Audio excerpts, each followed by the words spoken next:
So Brahmaiah గారు, మన అనిల్ రావుపూడి బ్రహ్మయ్య గారు, అనిల్ రావుపూడి గారికి స్వయం తండ్రి గారు. ఈయన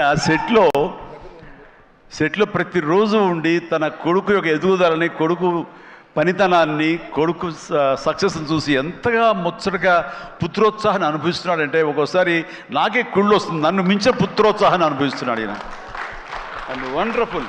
కష్టపడి ఒక డ్రైవర్గా, ఒక ఆర్టీసీ డ్రైవర్గా రేయింబవళ్ళు కష్టపడి కొడుకుకి మన ఎంఎస్ చదివించి అక్కడ కాదు కొడుకు ఇది ఇష్టం అంటే కనుక అటు తీసుకువెళ్ళి సినిమాలకు వెళ్ళమని ఎంకరేజ్ చేసి, అసలు సినిమాల్లో అనిల్ రావుపూడి చెడగొట్టిందే ఈ వ్యక్తి అండి.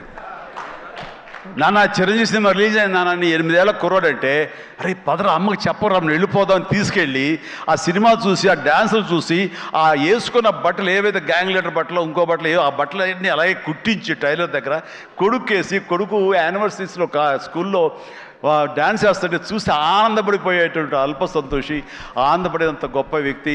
అండ్ తన కోరిక, కొడుకు మీద తను పెట్టుకున్న ఆశలు, ఈ రోజు నా కొడుకు ఇంత సక్సెస్ఫుల్ డైరెక్టర్గా ఉండి సూపర్ స్టార్స్ని తను డైరెక్ట్ చేస్తుంటే ఎంత మురిసిపోతుంటాడంటే, ఇంతకంటే జన్మకి ఏం కావాలి ఒక తండ్రికి.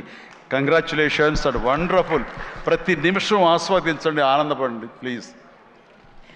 ఒక ప్రౌడ్ ఫాదర్ ఇంకొక ప్రౌడ్ ఫాదర్ని అభినందించడం చాలా సంతోషంగా ఉంది. ఎస్ హలో, నేను ఆఖరి స్పీచ్ హీరోగా తర్వాత ఎవరు మాట్లాడకూడదు, ప్రోటోకాల్ కాదు, కానీ మీరు ఆ ఛాన్స్ తీసుకున్నారు, మీకు మాత్రం అర్హత ఉంది, మాట్లాడండి. బీటెక్ చదివాడు, గుంటూరులో బీటెక్ చదివేటప్పుడు థర్డ్ ఇయర్లో 3 సబ్జెక్టులు పోతే నేను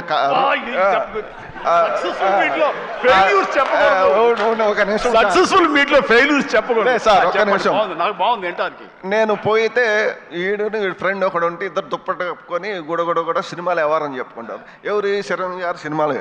చిరంజీవి గారి సినిమాలు వారంలో ఆదివారం 3 సినిమాలు చూస్తాడు. నేను తర్వాత 3 సబ్జెక్టులు పోతే వాడిని పిలిచి, అరే చిరంజీవి గారికి చెడ్డ పేరు తీసుకురాబాక, చిరంజీవి గారి సినిమాలు చూసి చెడిపోయారు అంటారు అని అక్కడి నుంచి భయం పెడితే, అక్కడి నుంచి పూర్తి చేసి ఫస్ట్ మార్కులు తెచ్చుకొని తర్వాత చివరికి చిరంజీవి గారిని చూసి చిరంజీవి గారి దగ్గర చూస్తామా లేదా అనుకుంటే చిరంజీవి గారిని డైరెక్షన్ చేసే కాడికి వచ్చారంటే మాకు ఎంత అదృష్టమో చూడండి. దేవుడిచ్చిన అదృష్టం.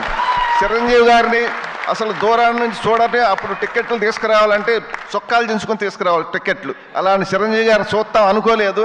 చిరంజీవి గారికి తోటి డైరెక్షన్ చేశారంటే మాకు ఎంతో అదృష్టం చిరంజీవి గారు దొరకటం. అదొకటి. మేము లాస్ట్ షెడ్యూల్లో ఫస్ట్ షెడ్యూల్ కేరళ షూటింగ్ చేస్తుంటే అంతమంది జనంలో నన్ను పిలిచి చిరంజీవి గారు భోజనాన్ని తీసుకెళ్ళి ఆయన చేతుల మీద భోజనం పెట్టాడు. అప్పుడు షూటింగ్ నేను పోతా సినిమా ఎట్లా వస్తుంది అని అడిగాడు. సార్ ఇది 400 నుంచి 500 కోట్లు కొట్టిద్దాను అప్పుడే అంటే అన్నాడు. ఎలా చెప్పగలిగామన్నాడు? మీ స్టైలు, మీ క్రాపు, మీ బూటు, మీ ప్యాంటు కలర్, అది ఆ రోజు పసుపు కలర్ వైట్ షర్ట్ వేశాడు, దాని మీద వైట్ మీద. అది చూసి మీరు సినిమాలో నటిస్తారు సార్, మా అబ్బాయి సినిమా తీస్తాడు, చూసి రిజల్ట్ చెప్పేది మనం, ఆడియన్స్గా మనం రిజల్ట్ చెప్పేది. ఆ రోజే చెప్పా నేను, చిరంజీవి గారు ఇది 400 నుంచి 500 మధ్యలో కొట్టిద్దని చెప్పా. నిజమా అన్నాడు. నిజం సార్ అన్న. అదొకటి.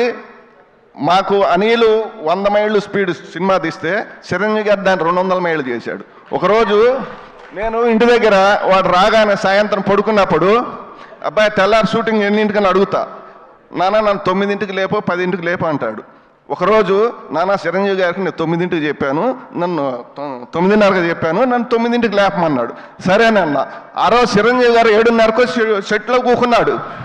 7:30కే వచ్చాడు. 7:30కి వచ్చి మాకు ఫోను, ఆదం లేపితే ఆదలబాదల తినలేదు, ఏం లేదు, ఆదలబాదల లగెత్తాం మేము. చిరంజీవి గారు దానికి 200 స్పీడ్ బరిగిచ్చాడు. 200 స్పీడ్ బడిగిచ్చారు సినిమా. మన వెంకటేష్ బాబు గారు అంతా బాగా ఇద్దరు. ఆ రోజు మన అక్కినేని నాగేశ్వరరావు, ఎన్టీ రామారావు కలిసి చేస్తే ఎలా ఉందో వీళ్ళిద్దరు కలిసి చేస్తే అలా ఉంది సినిమా. ఇద్దరు అంత బాగా చేశారు. చిరంజీవి గారికి రుణపడి ఉంటాం మేమంతా. థ్యాంక్ యూ అందరికి.